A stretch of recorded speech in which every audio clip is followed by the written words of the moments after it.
এজবাস্টনে Jamie Smith ঝড় বইয়ে দিলেন। মাত্র ৮০ বলে তুলে নিলেন ক্যারিয়ারের দ্বিতীয়তম শতক। চোখের সামনে যেন একটা বাজবল শো দেখল ভারতীয় বোলাররা। যখন স্মিথ ব্যাটিংয়ে এলেন দলের রান তখন ৫ উইকেট হারিয়ে ৮৪। ভারতের রানের পাহাড়ের সামনে তাসের ঘরের মতো ভেঙে পড়েছে ইংলিশ ব্যাটিং লাইন আপ। একে একে ফিরে গেছেন সবাই। ইংল্যান্ডের অবস্থা তখন সব হারিয়ে কোণঠাসা। এখানেই জেমি স্মিথ বদলে দিলেন ম্যাচের দৃশ্যপট। ভয়ঙ্কর হয়ে ওঠা বোলারদের বিপক্ষে শুরু হলো তার কাউন্টার অ্যাটাক মিশন। ৩২তম ওভারে বল হাতে এলেন প্রসিদ্ধ কৃষ্ণ।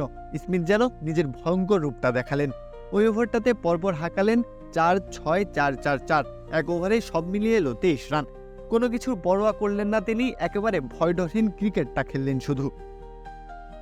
৯৩ রানের মাথায় যখন ব্যাট করছেন সেখানেও ২ বলে ২ বাউন্ডারি হাঁকালেন। অবলীলায় তুলে নিলেন নিজের দ্বিতীয়তম শতকটি। বিপর্যয়ের সামনে দাঁড়িয়ে যেন ব্যাট হাতে আগুন ঝরা ইনিংস খেললেন।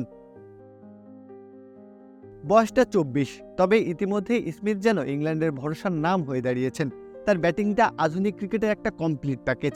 দলের চাপ সামলানো, ইনিংস বিল্ড আপ কিংবা ফিনিশ করে আসার ক্ষমতা, সবকিছুতেই পারদর্শী এই উইকেট কিপার ব্যাটার।